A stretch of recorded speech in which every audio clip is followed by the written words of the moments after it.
When I stepped out of the Uber that late afternoon, Seattle's sky hung heavy with gray clouds, the kind that seemed to press low over the city and make every sound echo sharper than usual. The driver popped the trunk, but I stood frozen for a moment on the sidewalk, staring at the scene in front of me. My belongings, suitcases, cardboard boxes, and even the framed pictures from our living room wall were dumped in messy piles across the lawn. Plastic trash bags bulged with clothes and books, some split open from being dragged across the grass. A wedding photo of Ethan and me lay face down on the wet ground, the glass cracked in one corner. My chest tightened, but I surprised myself with how steady my hands felt. I bent to pick up the picture, brushing away dirt and blades of grass from Ethan's smiling face. He had only been gone for 2 days, and yet his family had already declared me erased.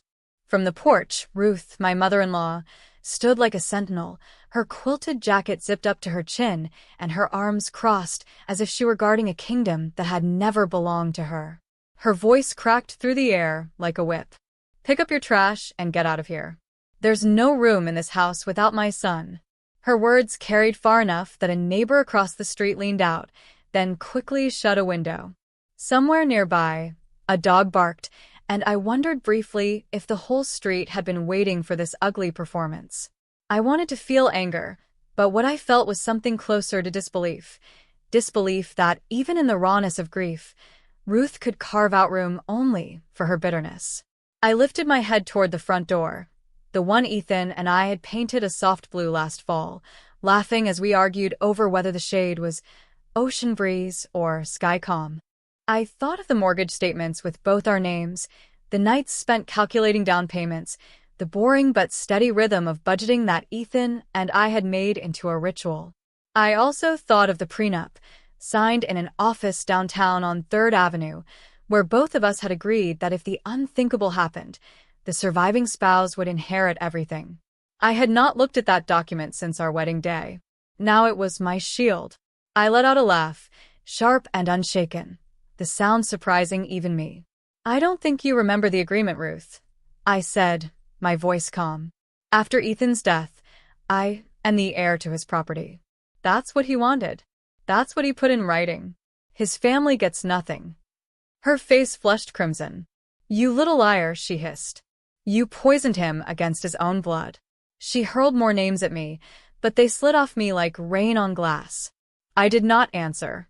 Instead, I pulled out my phone and texted Olivia Price, our attorney.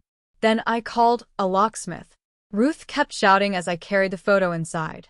The living room still smelled faintly of cedar and Ethan's favorite dark roast coffee.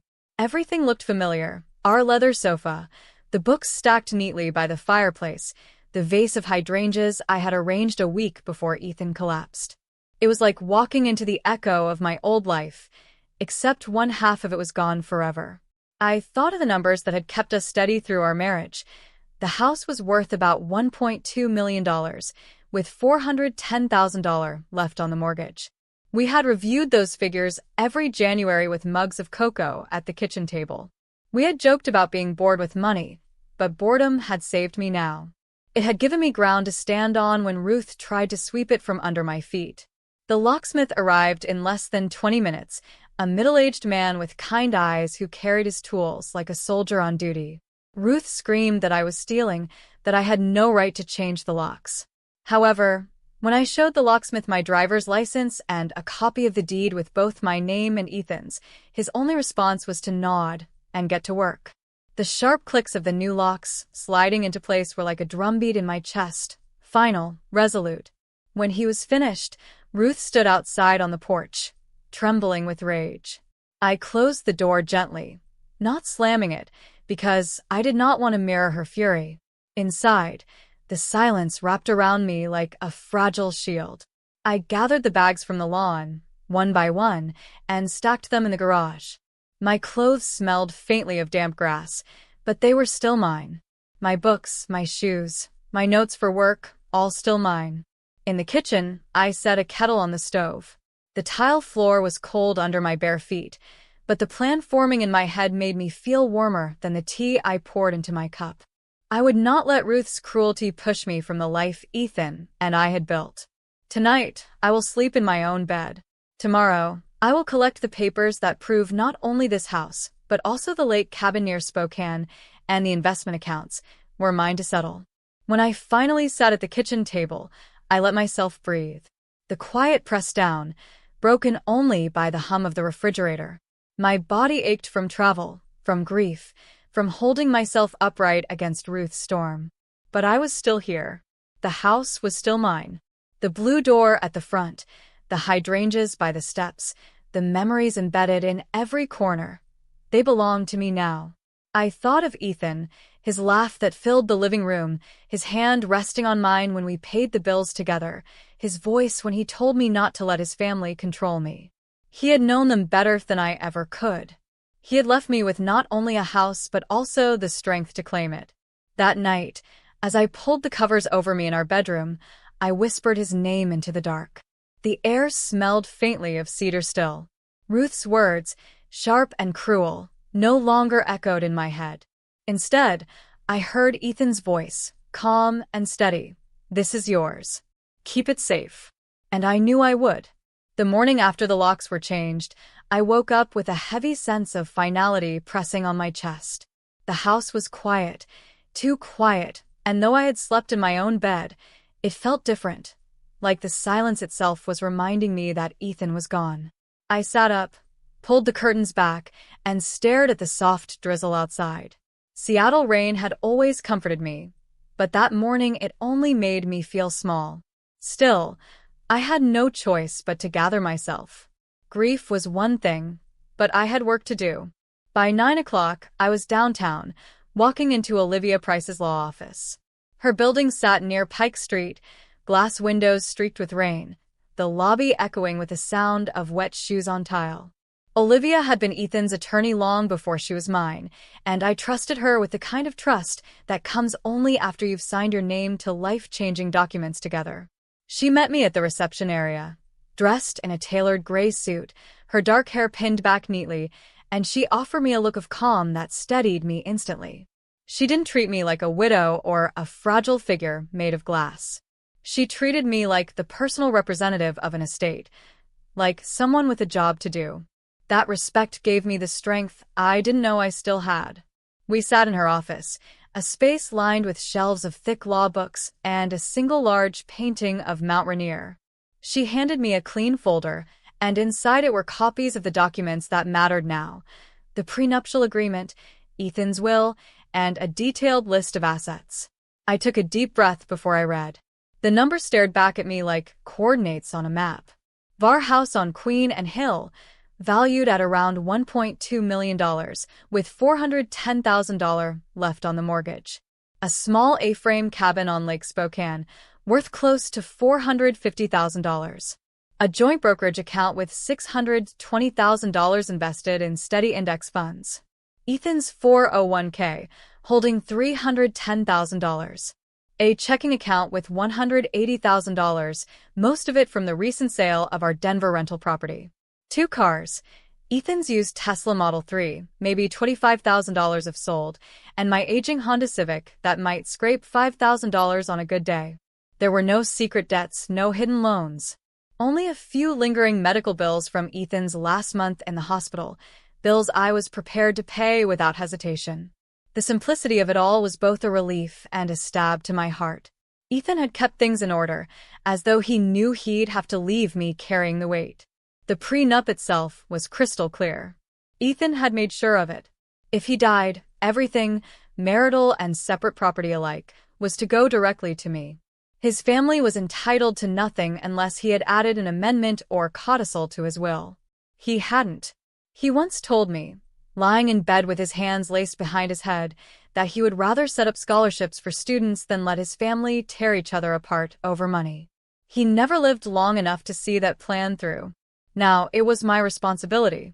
Olivia leaned forward, her voice calm but precise. "Sarah, our next step is to file the petition with King County Probate. We'll make sure the court recognizes you as the personal representative of Ethan's estate. Once that's in place, you'll have full legal authority to act." I nodded, grateful for her directness. There was no room for sentiment in this part of the process. That afternoon, we filed the petition. The papers felt heavier than they should have, but with each signature, I felt Ethan's trust in me solidify. Olivia also arranged for a sheriff's deputy to accompany me when serving notice to Ruth and Ethan's younger brother, Kyle. She said it wasn't mandatory, but it was wise. I didn't argue. My gut told me Ruth wouldn't go quietly. When we reached the house later that week, the deputy's presence proved essential. Ruth was already pacing the porch when we arrived, her eyes wild with grief and rage. She tried to push past me into the foyer as if she still had a right to step inside, but the deputy stepped firmly in front of her. His hand hovered near his belt, though he never had to use force. "This is unlawful," she shouted, her voice breaking. "You brainwashed my son. He never would have chosen her over his family." Her words cut, not because they were true, they weren't, but because of the venom behind them. My hands trembled as I held the papers out for her. She snatched them, crumpling the corner with her grip. I hated that my body betrayed me by shaking. I didn't hate Ruth, not even in that moment. What I hated was how grief had curdled inside her into something so poisonous it couldn't recognize love. Back inside, I steadied myself with the small tasks that made me feel useful. I carried a yellow legal pad from room to room, documenting Ethan's belongings, his collection of guitars, his camera, the cedar chest his grandfather had built by hand in Ohio decades ago. I labeled boxes for appraisal, trying to see objects not as pieces of my husband's life, but as assets in an estate. That detachment was necessary, though every list felt like another farewell. The funeral had to be arranged next, and though I could have taken shortcuts, I wanted to do it properly. I called the funeral home and chose a service that cost $14,800. I paid in full without hesitation. Ethan deserved dignity, not compromise. The calls to the bank followed. Each one sounded the same, my calm voice repeating the facts. "My name is Sarah Parker. I am the surviving spouse of Ethan Parker. I hold the letters of administration. I'd like to notify you of his passing and arrange transfer of accounts." Saying it so clinically made it easier, though every time I hung up the phone, I stared at the receiver for a moment longer than I should have, as if expecting it to bring his voice back. That night, I crawled into bed alone, though I chose Ethan's side. His pillow still held the faint trace of his cologne, a scent that made me ache with longing. I opened the window a crack, letting the sound of rain filter into the room. The city hummed softly outside, but inside, all I could hear was the silence of absence. Grief came in waves. Sometimes it knocked me down, sharp and overwhelming, like standing too close to the surf. Other times, it rolled in gently, leaving me with only damp eyes and a hollow chest. But after each wave, I felt the ground beneath me again. It wasn't strength, not really. It was a duty. Ethan had asked me to handle this, and I was handling it. The papers, the signatures, the numbers in neat columns, these were my weapons now. They didn't erase the pain, but they gave me direction. And direction was what I needed most, because standing still felt unbearable. 2 weeks after Ethan's funeral, I found myself walking through the heavy wooden doors of the King County Courthouse. The building smelled faintly of floor polish and old paper, and the echoes of shoes on the marble floors made me feel like every step I took was being announced to the world. I clutched the slim leather folder Olivia had given me, though I knew she would do most of the talking today. Still, holding it made me feel anchored. Inside the courtroom, the air was bright with clean light filtering through tall windows.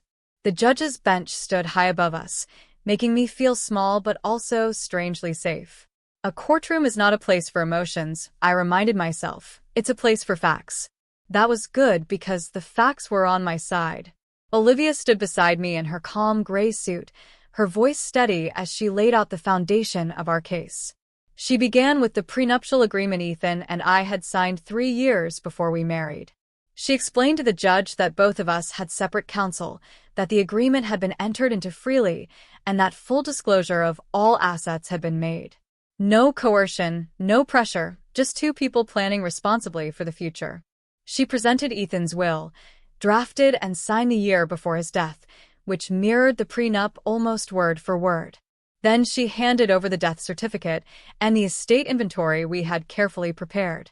When it was their turn, Ruth's attorney, a tall, sharp-featured man named Dennis Hart, rose from his chair with theatrical seriousness. He tried to cast me as the villain in Ethan's life. He claimed I had isolated Ethan from his family and that the prenup was manifestly unfair. He even went so far as to say Ethan's mother had a moral claim to his assets. His voice echoed dramatically, but when the judge asked for evidence, Dennis faltered. There was nothing he could provide. No letters, no financial records, no testimony, just accusations and raised eyebrows. The judge turned back to Olivia.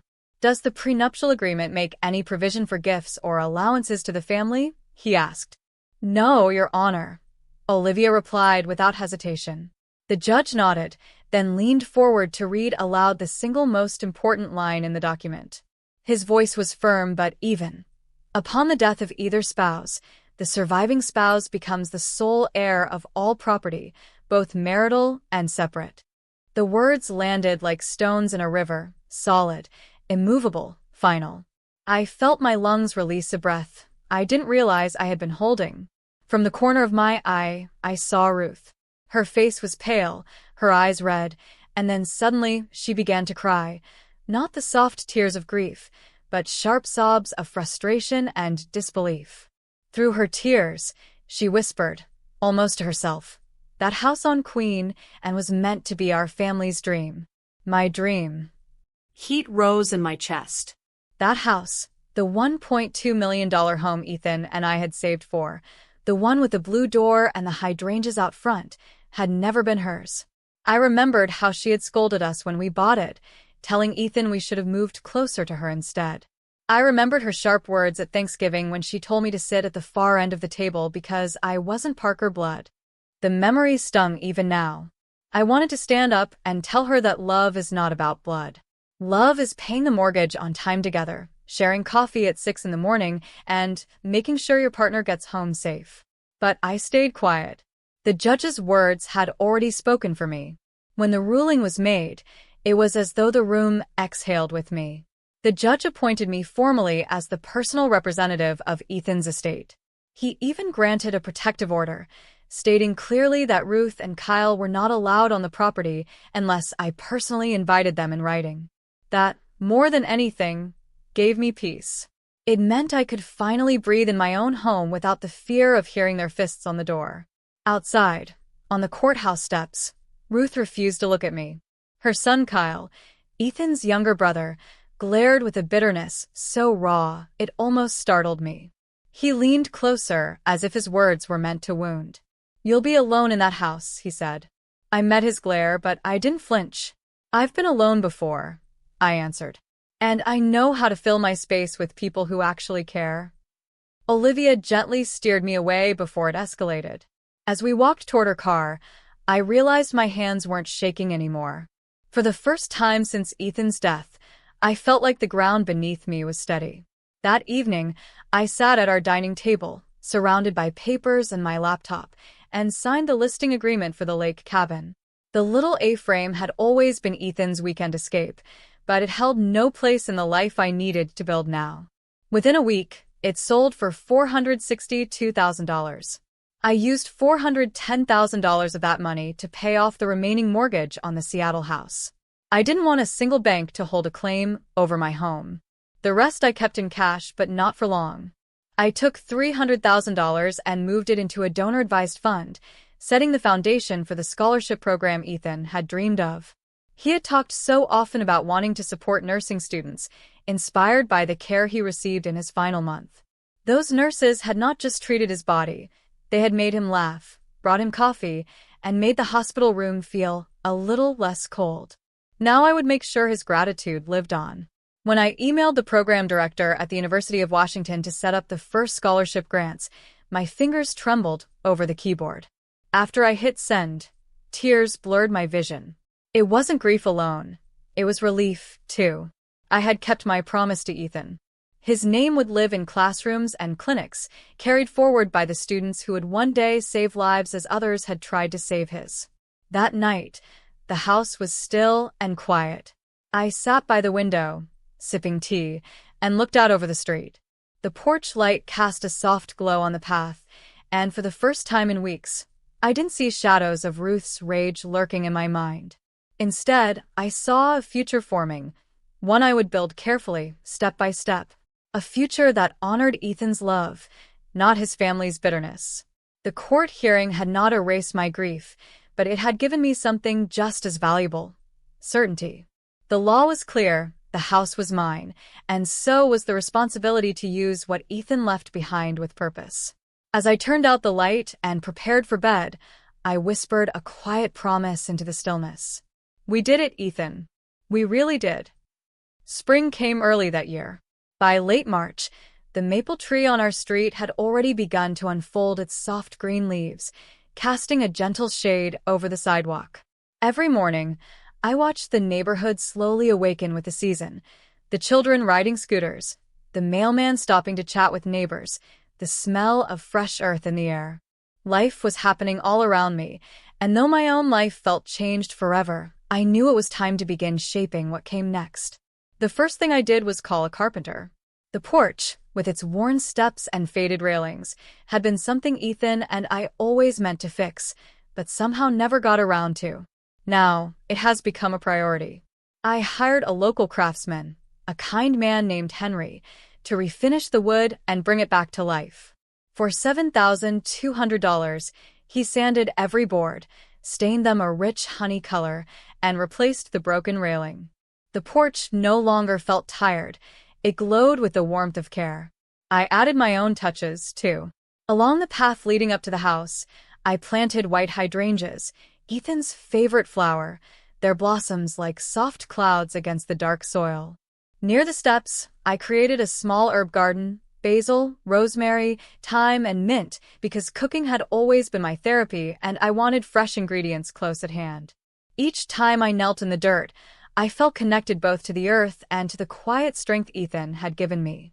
Inside, I made sure his memory stayed alive in small, intentional ways. The cedar chest, handmade by his grandfather, remained in the living room. I placed Ethan's camera carefully inside, knowing he would have wanted it preserved. On the mantel, I framed a small photo of him, but I positioned it so that only I could see it from my reading chair. It felt right this way, his presence close, but not a shrine that kept me stuck in the past. By April, I had begun making financial decisions. I sold the Tesla for $24,500. It had been Ethan's pride, sleek and modern, but every time I sat in the driver's seat, I felt his absence too strongly. Instead, I kept my old Honda Civic. It wasn't glamorous, but its simple hum comforted me. It reminded me that life didn't need luxury to feel full. I also scheduled a meeting with a financial planner, Grace Miller. Her office overlooked Pike Place Market, with floor-to-ceiling windows that gave a view of ferries moving across Puget Sound. Sitting across from her, I spread out the paperwork that had consumed my nights for weeks. Together, we organized everything. $500,000 went into a balanced mix of stocks and bonds, money meant to grow steadily without too much risk. Another $150,000 was set aside for repairs and living expenses. For the first time since Ethan's passing, I felt like I had a future that wasn't built on sand. But planning for the future also meant facing hard truths. I updated my own will, a task that forced me to confront the fact that life is fragile. In clear, unambiguous terms, I wrote that if anything happened to me, the house would go directly to the scholarship fund Ethan had inspired, with a small trust set aside for my goddaughter, Lily. She was only 6 now, but I wanted her to know that she mattered to me. I wanted no fights, no confusion, no loopholes. Calm and clarity, that was my gift to the people who might one day carry my name forward. In May, a letter arrived from Ruth. Her handwriting was sharp, pressed into the paper as though she were carving her demands. She asked for Ethan's guitar and for the cedar chest. She didn't write the word please. She didn't speak of him with warmth, only as though he were a ticket number at a counter. Send me Ethan's things, she wrote, as though he had been a possession to be claimed. I sat with the letter for hours before I made my decision. Finally, I gave her one guitar, The black Fender Ethan had played as a teenager in Ohio, the one with stickers peeling off its body. It was something she could hold on to, a piece of him I could let go. But the cedar chest stayed with me. It was more than wood and nails. It was a legacy of craftsmanship, of family history, and it belonged to the life Ethan and I had built together. Some things are not meant to be handed over. By July, the heaviness inside me had started to lift. I could breathe without it hurting quite so much. To celebrate, I took a weekend trip to Portland with a friend from college. We walked along the river, drank coffee at small cafes, and talked about books, work, and the little details of life. For 2 days, the conversation was not about grief or estates or battles with family. It was about the ordinary joys of being alive. On the train ride back to Seattle, I pressed my forehead against the window and watched the Columbia River roll past. The water reflected the evening sun in shades of silver and gold, and I thought about how love, security, and boundaries are not single acts but practices. Love is something you do again and again. Security is built one small decision at a time. Boundaries are lines you draw every day to protect your peace. When the train pulled into Seattle, I carried these thoughts with me like treasures. By the time I reached my street on Queen, and the sky had turned to dusk. The porch light I had replaced glowed like a small star above the blue front door. My hydrangeas lined the path, full and white, swaying gently in the evening air. I unlocked the door and stepped inside. The air smelled faintly of cedar and coffee, the sense of home. I whispered into the quiet, "Good night, Ethan. I will keep what you left in my hands." Then I placed a new photo on the mantel. It was of me, standing on the porch, smiling. Behind me, the house looked strong, and so did I. For the first time since Ethan's death, I felt it fully. I was alone, yes, but I was not empty. I had a plan. I had a budget. I had a will. I had a future. And most importantly, I had a story that was mine to tell.